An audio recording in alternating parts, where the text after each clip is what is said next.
Bonjour à tous, bienvenue pour cette nouvelle séquence, une séquence un petit peu particulière, puisque nous allons aujourd'hui travailler avec cette vidéo, la compréhension orale. Alors, quel va être l'objet de cette séquence? Nous allons étudier aujourd'hui les formes géométriques, et plus particulièrement les formes polygonales. Alors tout d'abord, d'où nous vient le mot polygone? Le mot polygone, lui, il vient du grec polygono, poly qui signifie plusieurs, et gono qui signifie angle. Alors, polygone, c'est une figure géométrique plane qui est délimitée par des côtés.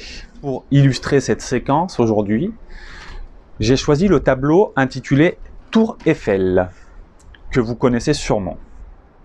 Alors, Tour Eiffel, donc c'est un tableau qui a été peint par Robert Delaunay en 1926. Il s'agit d'une huile sur toile qui représente la Tour Eiffel et le Champ de Mars. Elle est actuellement conservée au musée d'art moderne de la ville de Paris. Son auteur, Robert Delaunay, a peint plus d'une cinquantaine de tableaux où la Tour Eiffel est représentée soit en sujet principal, soit en sujet annexe.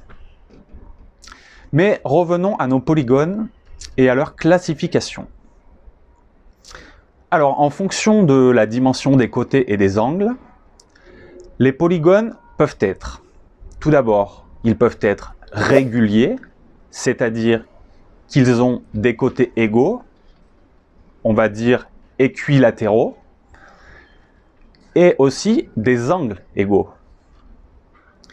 Ils peuvent être également irréguliers, et donc là, on va avoir bien sûr l'inverse, c'est-à-dire qu'ils vont avoir des côtés et des angles de dimensions différentes. La première catégorie de polygones, elle correspond au triangle. Alors, qu'est-ce qu'un triangle? Un triangle, donc c'est un polygone qui comprend trois côtés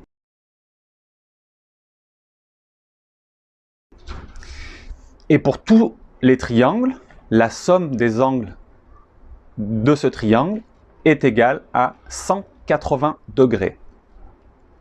En fonction de la dimension des côtés, le triangle peut être donc équilatéral, c'est-à-dire que les trois côtés et les trois angles sont égaux. Il peut être aussi isocèle, c'est-à-dire qu'il a au moins deux côtés égaux. Et enfin, il peut être scalène, c'est-à-dire qu'il va avoir trois côtés différents, de dimensions différentes.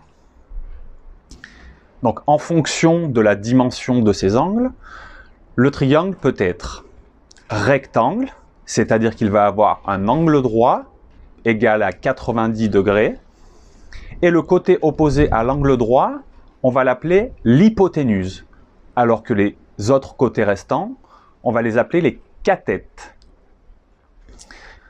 Donc le triangle, il peut être obtusangle, c'est-à-dire qu'il va avoir un angle obtus. Et enfin, il peut être acutangle, c'est-à-dire qu'il va avoir trois angles aigus.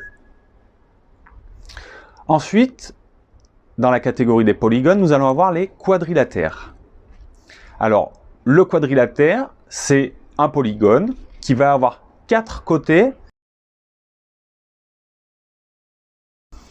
En fonction du parallélisme des côtés, le quadrilatère, il va pouvoir être soit un parallélogramme, soit un trapèze, ou alors un trapézoïde.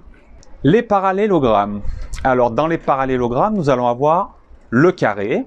Le carré, c'est un quadrilatère régulier, c'est-à-dire qu'il a quatre côtés et quatre angles égaux. Et ses diagonales sont perpendiculaires, égales et se croisent. C'est-à-dire qu'elles vont se recouper en un point médian. Ensuite, nous allons avoir le rectangle. Alors, le rectangle, c'est toujours un parallélogramme dont les côtés sont égaux 2 à 2 et avec deux angles droits. Les diagonales sont perpendiculaires, s'entrecoupent, c'est-à-dire elles sont obliques.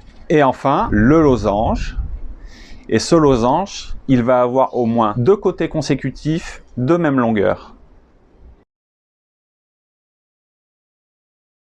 J'espère que ce format de séquence, ce nouveau format de séquence vous aura plu.